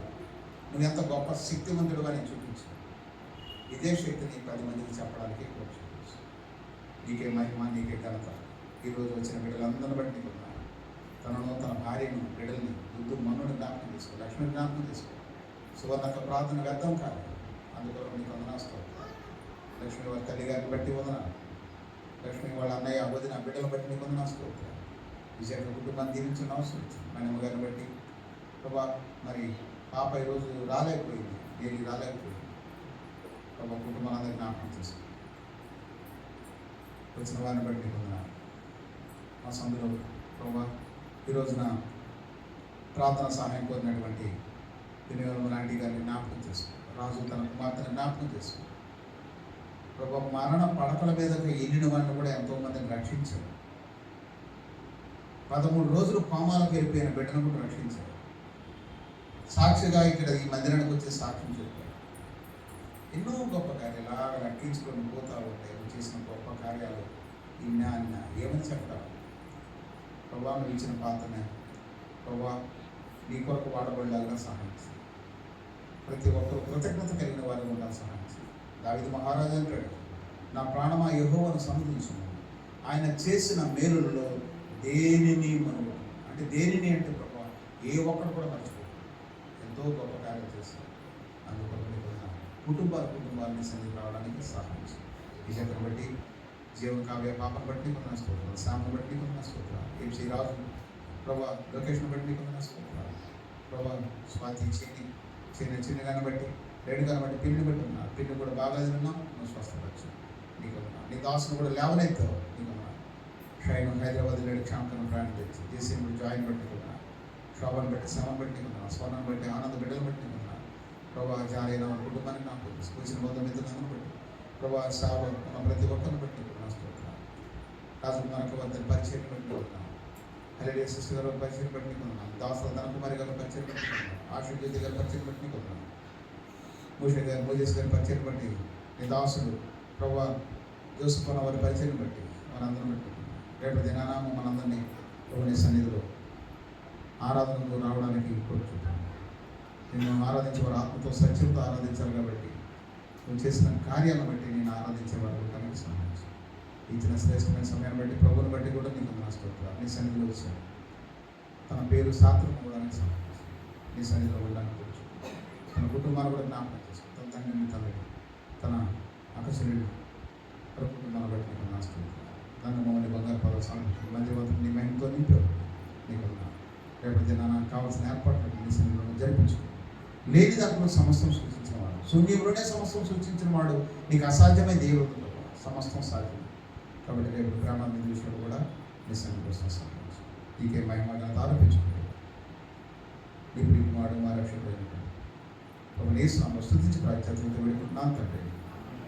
యేసు రక్తమేయించి శిలువ రక్తమేయించి ప్రభు యేసునామముతో సంపూర్ణ విజయం ఆపవాదికి ప్రభు యేసునామం సంపూర్ణ జయం. ఆమె రేపటి దినాన ఆదివారం